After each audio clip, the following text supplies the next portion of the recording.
I'm Adam Calaway here at Cattle Chat Corner at NCBA 2014 in Nashville, Tennessee. I'm with Ben Williamson, and you're with Penn State University. Tell me a little bit about what you do there at Penn State.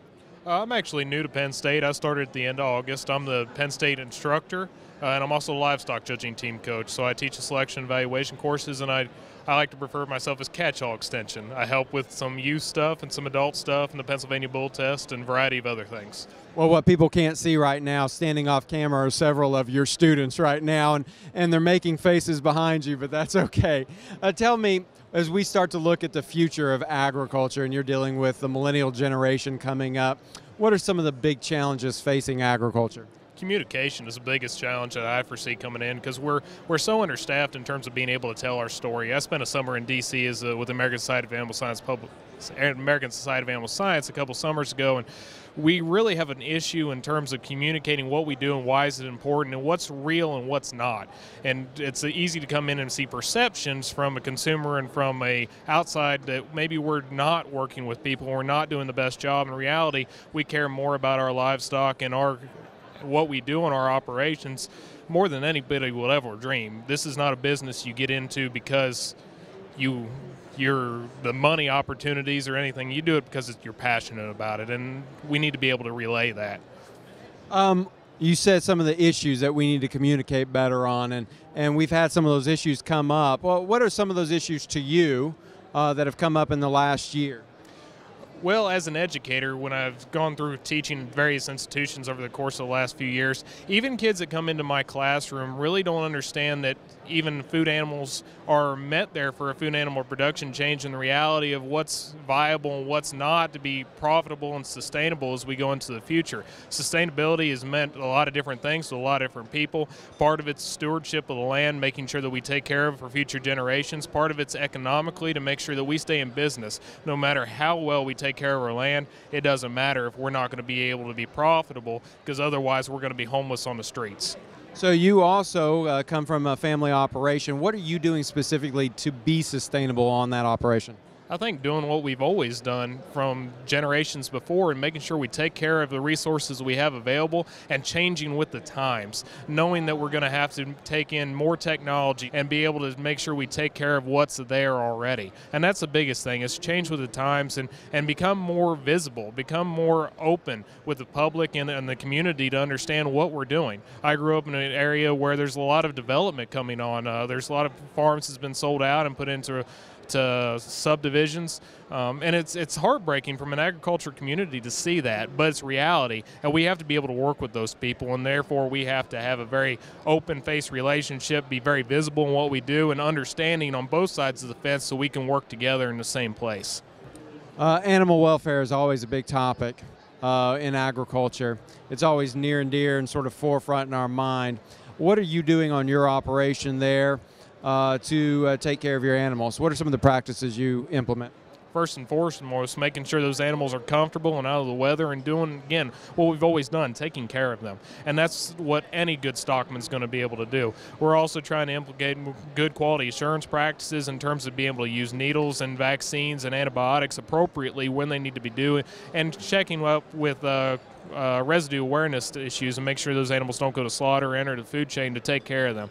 That's the biggest thing, and making sure that we're there to make them as comfortable as we can, because if they're not comfortable, they're not profitable and they're not productive. And I know I don't like to go out in the mud, so why would they? So we try to do and take care of those animals just like we would want to be treated, and that's the biggest thing we try to do every day.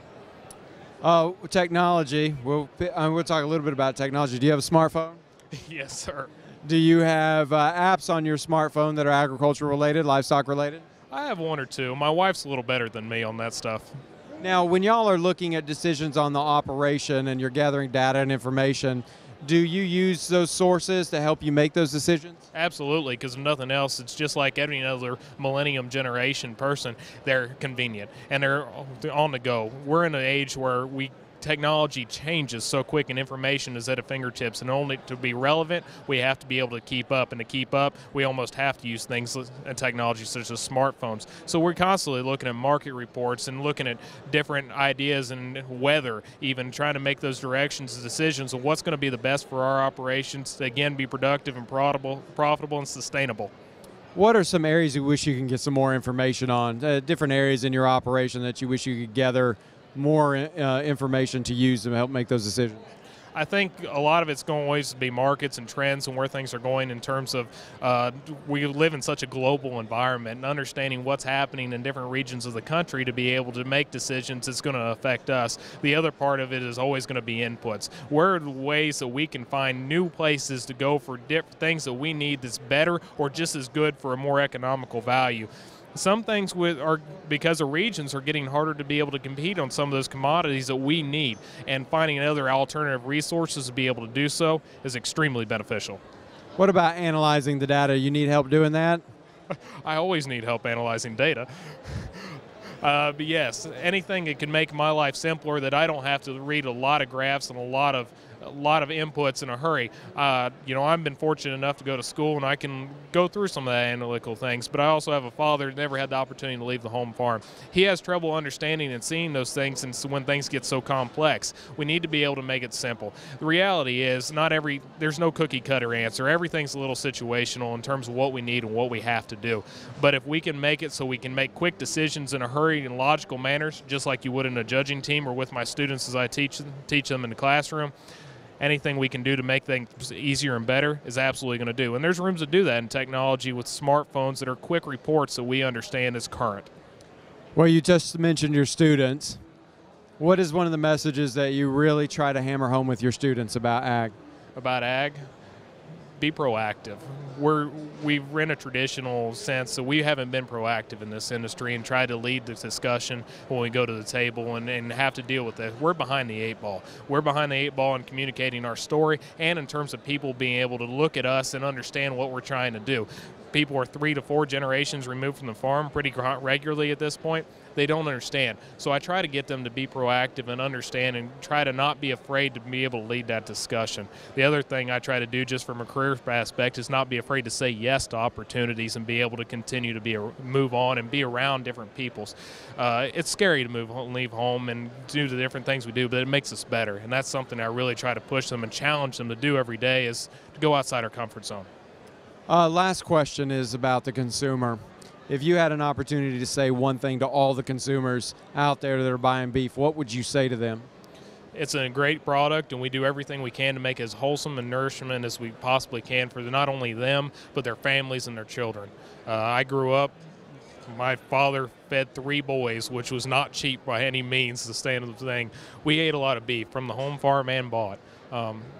We wouldn't consume anything that we wouldn't, or produce anything and try to market anything that we wouldn't consume ourselves. And that's something you got to think about. Everything we're feeding you, we're feeding ourselves. Why would we do it if we didn't believe in it? Well, Ben, thank you so much for stopping by Cattle Chat Corner.